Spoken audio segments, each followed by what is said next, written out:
I want you to imagine a scenario. It's pretty mundane, really, but I want you to just sit with it for a second.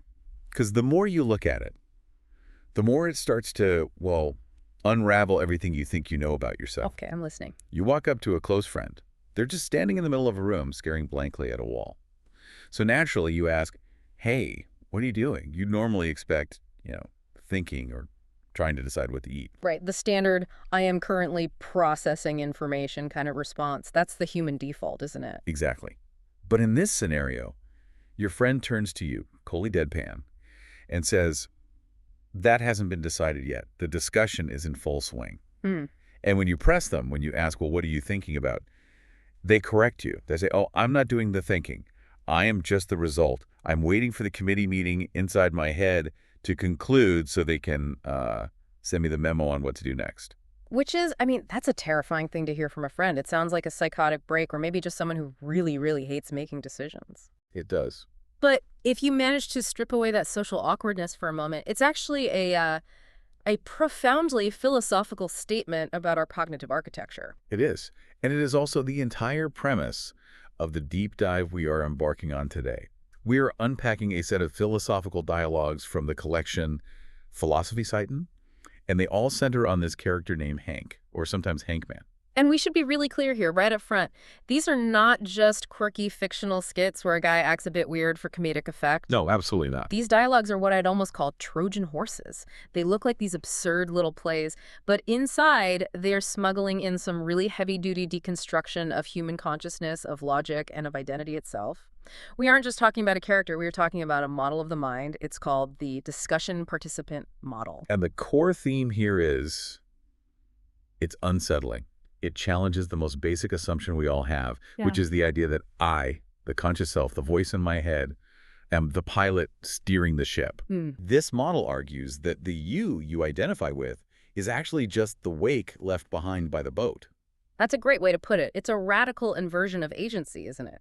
Instead of being the creator of your thoughts, you are the product of them. And that single shift, it changes everything, from how we understand logic to how we even think about free will. So our mission today is to really get into how this Hankman model completely dismantles the famous liar paradox, how it questions whether free will is even scientifically possible, and how it could fundamentally change the way we think about communicating with other people. It really reframes that universal feeling of being on autopilot. You know, that sensation, right? When you have these conflicting voices in your head arguing over whether you should go to the gym or just order a pizza. I live in that conflict. Yeah. And I had to say, usually, the pizza voice has a much better sound system. It's got a megaphone. We all do. But Hank takes that feeling to its absolute philosophical extreme. He argues those voices aren't just parts of him. They are the only real things going on. He, the guy standing there talking to you, is just the press release they issue when they're done arguing. It's an incredible concept. So let's look at the source material we're working with. We are pulling from two primary dialogues. One is called Off Kreta, which translates to on Crete, and the other is nicht ansprechbar, or not addressable. And these texts, they come with some very dense, very rich analysis that references some philosophical heavy hitters like Ludwig Wittgenstein, Niklas Luhmann, and even David Hume. It's a full philosophical feast, but we're going to, chew it slowly. Good idea, because if you follow this pill hole, it might induce a little bit of an existential crisis. Fair warning given, then. So let's start with the architecture of Hank. Who or what is he? In that first dialogue, Auf Kreta, Hank lays out this really jarring premise. He doesn't see himself as a unified person. He defines himself as the sequence of discussion results. That phrase is so crucial. Sequence of discussion results. It sounds so bureaucratic, almost corporate, doesn't it? But just think about the implications of that for a second. There is this moment in the text where the interlocutor, the guy talking to Hank, he tries to reference a conversation they had just yesterday, and Hank is completely blank. Right, and he doesn't just say, oh, I forgot, or I don't remember. He says, I can't remember that because I wasn't there. That's the key mechanism right there. Hank is claiming that the Hank who is standing there today is a completely fresh result, a new product. The Hank from yesterday was a different result, produced by a different internal discussion. And because the current result wasn't present at yesterday's meeting, well, he has no access to the minutes. Hold on, though. If we really take this literally, Yeah. It implies that personal identity isn't a continuous line. It's more like a series of flashing dots on a screen. Precisely. The analysis in the source material connects us directly to the concept of emergence. Think of a factory assembly line. Hank isn't the factory, and he's not the machinery. He is the toaster coming off the belt at the very end. Okay. The toaster that was produced on Tuesday has no memory, no knowledge of the toaster that was produced on Monday. They share a source, a manufacturing process, but they absolutely do not share a consciousness. That's a really strong analogy. The toaster doesn't have the factory's archives. But this feels so different from just having a bad memory, doesn't it? This feels like a fundamental denial of the self as a stable, continuous entity. And that is exactly where the source material brings in the philosopher David Hume. We have to go all the way back to the 18th century for this, but it's so relevant. Hume was a radical empiricist. He basically sat down, closed his eyes, and tried to look inside his own mind to find his self. He was looking for that stable core, the pearl in the oyster. And what did he find? He found the oyster was empty. He argued that when you introspect, when you look inside, you never catch the eye. You catch a specific thought, a momentary pain, a feeling of heat or cold, a fleeting desire. But you never ever catch the eye that is having the feeling. You just find what he called a bundle of perceptions. So Hume was arguing centuries ago that the self is just a convenient label we slap on a constantly changing pile of sensations. Exactly. And the source brilliantly updates this with Thomas Metzinger, who's a modern philosopher of mind. Metzinger has this incredible concept he calls the ego tunnel. He argues that the coherent self we experience is a simulation. It's a transparent model the brain creates to help the organism navigate the world more efficiently. A model. What do you mean by a model? Yes. Think of it like the little arrow icon that represents you on a GPS map. The arrow on the screen tells you where the call is, but the arrow isn't driving the car. The arrow is just a useful representation created by the software so that you, the user, don't get lost. Hank is essentially saying, I am the arrow, Yeah. I am not the engine, I'm not the transmission, and I am definitely not the driver. Wow. That completely explains the memory problem in the dialogue then. If the self is just this momentary display, what some philosophers like Whitehead call an actual occasion, then our sense of identity is incredibly fragile, much more than we think. It is. And it also helps explain human inconsistency, which is something we all struggle with. Why do you promise yourself on Sunday night that you'll start a diet on Monday, and then by Monday lunchtime, you're eating a cheeseburger? Right. We usually say something like, oh, I have weak willpower, or I sabotaged myself. But Hank would have a completely different explanation. He would say, no. Sunday you was the result of a specific committee consensus. The health and future participants won the vote that day. But by Monday, the committee had received new input. Maybe you were stressed, or you saw an ad for burgers, or you were just hungry. So the committee reconvened? The committee reconvened, and they reached a different consensus. Monday you is just the messenger delivering the bad news to your waistline. Sunday you didn't fail. Sunday you no longer exists. That is, it's strangely liberating, but we'll get to the implications of that later. I want to pivot now, because this is where it gets really interesting. Hank uses this result existence to tackle a massive, ancient logical problem, the liar paradox. Ah, yes, the Epimenides paradox. This is a problem that has been torturing logicians for about, 2,500 years? It's a classic. Okay, lay it out for us, for anyone who might not remember it from philosophy class. So the setup is simple. Epimenides was a Cretan, a man from the island of Crete. And he makes one simple statement. All Cretans are liars. Okay. On the surface, that sounds like a bit of simple self-deprecation, or maybe a joke. It does, but look at the logic of it. Let's assume he's telling the truth. If his statement is true, then he, a Cretan, is telling the truth. But his statement was that all Cretans are liars. So if he's telling the truth, his statement has to be false. Right, a contradiction. Okay, so he must be lying then. That's the only other option. Well, let's follow that. If he is lying, then the statement, all Cretans are liars, is false. But if that statement is false, it implies that Cretans tell the truth, which means he, Epimenides, might be telling the truth after all. And we're right back where we started, in the loop. Exactly. It's a logical short circuit. It's self-referential in a way that makes standard logic just crash. It's the divide by zero of natural language. And now, usually philosophers and logicians try to solve this with really complex mathematical logic, creating different levels of language, meta-languages. Right, formal systems, things like that. But Hank just dismisses it entirely. He literally calls it nonsense. Why? How does his model solve this? Because Hank challenges the most fundamental premise of how we think logic works.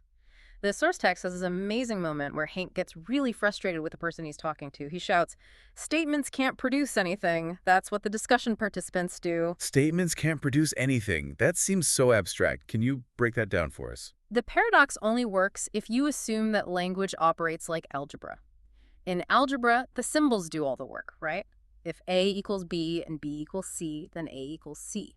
The system runs itself. The paradox assumes that statement A causes the contradiction in statement B. Okay. Hank argues that a statement by itself is inert. It's dead matter. It's just sound waves in the air or ink on a page. It has no power. So what he's really saying is that you can't have a statement without a speaker. The agent matters. Precisely. A statement doesn't cause the next statement. A process, an intentional, deliberative process, causes the statement. Hank is arguing that you absolutely cannot strip the intentional agent out of the equation of meaning. This reminds me so much of the analysis of Ludwig Wittgenstein that's in the source material. It's a direct parallel. It's almost uncanny. The later Wittgenstein argued that language isn't a perfect abstract calculus. It's a language game. It's something people do in a social context. Right. If I make a move in chess, that move only has meaning because we've both agreed to play a game called chess. If I just put a pawn on a random table in an empty room, it's not a move. It's just a piece of wood sitting on a piece of wood. It's meaningless. So, applied to the paradox, Epimenides isn't a logical variable X. He's a guy, a person, probably making a kind of cheeky point or an exaggeration. Exactly. The source says the paradox is rendered harmless by a shifting perspective. Once you acknowledge that Epimenides is a discussion participant, making a specific social move, maybe he's being ironic, maybe he's trying to be clever, the logical trap just evaporates. The loop only exists if you treat the sentence as this magical, self-contained universe that operates on its own. This feels incredibly relevant to something else the source material brings up, something very modern: artificial intelligence and large-scale text generation. Oh, it's the most modern application of this theory, without a doubt. The analysis poses the question: can language generate itself? Can a text write the next text without a consciousness, without discussion participants behind it? Well, I mean, if you look at large language models today, it certainly looks like text generates text. That's what they do, right? They predict the next word based on the statistical probability of the words that came before. It looks that way. It's a very convincing simulation, but Hank would argue that it's just that, an illusion. He says very clearly, statements are output, not agents. If you have a system that is just predicting probability without any discussion participant, without an intentional mind trying to achieve a goal, to persuade, to inform, to deceive, is it actually saying anything? Hank would call it output simulating output. It's just pattern matching. Correct. The source strongly implies that for language to have real meaning, to be grounded, to escape the kind of logical trap set by the liar paradox, it needs that intentional context. It needs the messy, hidden, opaque discussion happening inside a mind. Otherwise, it's just symbols crashing into other symbols in a void. So we've essentially solved a 2,500-year-old paradox by blaming the speaker, by putting the person back in the picture. But things get even darker, I think, in the second dialogue. Nicht ansprechbar. Yes, this is where the dark comedy really turns existential. In Auf Kreta, Hank was at least talking, he was engaging. In Nicht ansprechbar, the scene opens, and Hankman is just standing there, totally motionless, frozen. And when the narrator asks him why, he gives that incredible line we started the whole deep dive with, that hasn't been decided yet. He's buffering. He is literally buffering. In real life, he's waiting for the internal discussion to finish and send him his next instruction. And this leads to what the text calls the interim report paradox. The narrator gets impatient, as you would, right, and says, well, can you at least give me a status update, a partial report? What's the debate about? And Hank refuses. But his reasoning for refusing is the most fascinating part of the entire text for me. He doesn't say it's private. He asks, if I give you a report, that report is the new result. I had to read that line 2 or 3 times to really get it. It's a mind bender. Think about it, though. He defines himself as the result. So if he speaks, that speech is a result. He cannot step outside of the process to comment on the process because the very act of commenting is the output of the process. That's like, okay, imagine you're watching a movie. You can't pause the film, point to a single frame on the screen, and ask the image on that frame, hey, what's going to happen in the next scene? The image doesn't know. The image doesn't know. The image is just the light hitting the screen at that one instant. and can't look back into the projector to see what's on the rest of the film reel. That's a perfect analogy. Hank realizes that any meta-commentary he could possibly give is just another press release from the committee. He can't peek into the boardroom while they're deliberating. He's stuck out in the lobby, waiting for the decision, just like everyone else. And that represents such a staggering loss of control. I mean, we talk about free will, but this is next level. At one point, Hank claims he trusts the discussion participants completely, but then he adds this little kicker, this little asterisk. He says, I don't really have any other choice. That line is so heavy with resignation. The source material connects us directly to systems theory, specifically the work of Niklas Luhmann. Luhmann viewed complex systems like the human mind or an entire society as closed loops. He called them autopoietic systems, meaning they create themselves from their own components. We, the conscious I, are just surfing on top of these deep, powerful, oceanic currents that we can't see or control. And the source also brings in neuroscience to back this up. It mentions the work of Daniel Wegner. Right? Wegner wrote the book, The Illusion of Conscious Will. And this is based on some really famous experiments, the Libet experiment being the most well-known, that suggest your brain initiates an action, it prepares to move your finger milliseconds before you are consciously aware of having made the decision to move it. So the decision actually happens in the dark, somewhere in the subconscious machinery, and then the conscious mind gets the memo a split second later and says, yep, I did that. That was me. Exactly. Wegner argues the conscious I is like a press secretary who is brought into the briefing room, handed a statement, and steps to the podium to announce, we have decided to lift the finger, even though the decision was made in the back room by people the secretary has never even met. Wow. Hank is just the most honest press secretary in history. He's the one who gets to the podium and admits, look, I don't make the policy, I just read the statement. It's funny in a deeply disturbing kind of way. And it forces us to ask this really critical question. If Hank is just a result, and I'm standing there talking to him, who am I actually talking to? And that brings us to the communication breakdown in what I think of as Section 4 of this whole idea. The narrator in the dialogue has this exact epiphany. He says, so I'm not actually talking to you at all. And Hank confirms it. He says, talking to a result is essentially pointless. This completely breaks our standard model of social interaction, doesn't it? Usually we think, I say something to you, your unified self processes it, and then you respond to me. It's a dialogue between two agents. But Hank argues it's not like that at all. Your words are just input. They go into the ears, they get turned into neural signals, and they are fed into the mysterious, inaccessible, internal discussion. The participants inside Hank's head might use that input. They might incorporate it into their debate, or they might just ignore it completely. Hank, the guy standing there in front of you, has absolutely no say in how that input is used. It's like feeding data into a black box algorithm. Yeah. You can put the data in, but you have no idea what the weights and biases are inside, so you can't predict the output. That's it, exactly. And this leads to what the source, referencing the great Douglas Hofstadter, calls a strange loop. I love his book, Gödel, Escher, Bach, but I have to admit, strange loops are always a little hard to visualize. The simplest way is to think of two mirrors facing each other, creating that infinite reflection, or an audio feedback loop where a microphone picks up the sound from its own speaker, creating that escalating whine. Okay. When a result like Hank starts talking about the fact that he is a result, the system folds back on itself. It refers to its own process of creation. And according to Hofstadter and the source, this creates a kind of logical vibration that destabilizes meaning.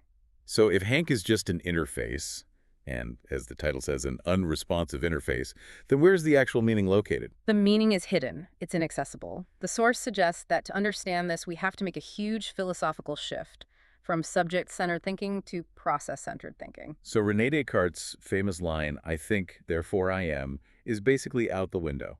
It is. It gets inverted. It becomes thinking happens, therefore there is a thought. This aligns perfectly with someone like Alfred North Whitehead and his process philosophy. He argued that reality isn't fundamentally made of static things or substances. It's made of occasions or events. Hank isn't a statue. He's a wave. He is a happening. Okay, this is all very, very high concept, but I want to try and ground this for a minute. Let's get to the so what of it all. Why should you, listening to this, care? If I am just a result of a committee meeting I wasn't even invited to, does that just mean I'm helpless? Does it lead to a kind of fatalism? I don't think it has to be helpless, but maybe relieved. First and foremost, this offers a really powerful way to deconstruct the ego. We spend so much of our energy, so much of our anxiety trying to be these consistent, rational, unified selves. Yeah. We beat ourselves up constantly when we're hypocritical or indecisive. Oh, absolutely. Why can't I just be more disciplined? Why did I say that stupid thing at the party? Why can't I make up my mind? Hank's model suggests that this obsession with perfect consistency is not only impossible, it's scientifically and philosophically flawed. Internal conflict isn't a failure of you, it's just evidence that the discussion participants haven't reached a consensus yet. It reframes the feeling of confusion as simply discussion in progress. That actually does take a lot of pressure off. If I'm feeling conflicted about a big life decision, it's not because I'm broken or weak. It's just that the committee is still debating and the vote is currently split. Exactly. And there is a strange comfort in Hank's resignation, isn't there? He accepts his nature as a result. He doesn't stress about trying to control the uncontrollable. He waits. He trusts the process because, as he says, he has no other choice. It also fundamentally changes how we might approach arguing with our partners or our friends. If I'm in a heated argument with my wife, I'm not really arguing with her, with the result that is standing in front of me in that specific moment. What are you doing then?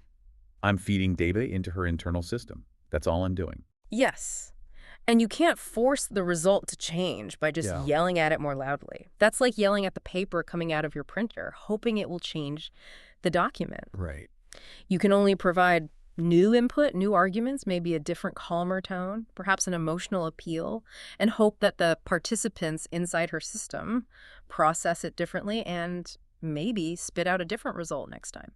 It makes communication feel less like a battle of wills and more like, I don't know, like gardening. You can't force a result. You plant seeds, you water the soil, you provide the right environment, but you can't reach inside the seed itself and force it to sprout. That's a beautiful way to put it. You are an environmental factor for their internal system, not a commander. We have covered a massive amount of ground here. We've gone from a man who can't remember yesterday because, in a way, he wasn't born yet, To solving the liar paradox by putting the human back into language. to accepting that we are all, in a sense, just press secretaries for our own brains. It's a journey, really, from the illusion of total control to the perhaps uncomfortable reality of surrender to a process. And it all centers on this one core idea, that the self isn't the operator, it's the output. Which actually brings us right back around to that question about AI that we touched on earlier. It does. And this is where the source leaves us with a final, really provocative thought to chew on. We said earlier that Hank's model dismisses current AI because it has no discussion participants. It's just output, not agency. Right. But let's look at the definition again really carefully. Hank describes himself as a sequence of results produced by an opaque internal process. He admits he doesn't know how the sausage is made, he just is the sausage. Okay, I'm with you. Well, if you look at a sophisticated AI, a modern neural network, isn't that also a sequence of results produced by an opaque internal process, the so-called black box problem? The engineers themselves don't fully know how it gets from A to B either. So if I am just a result of a hidden, complex internal process, and the AI is also just a result of a hidden, complex internal process, At what point does the distinction between a person and a process completely vanish?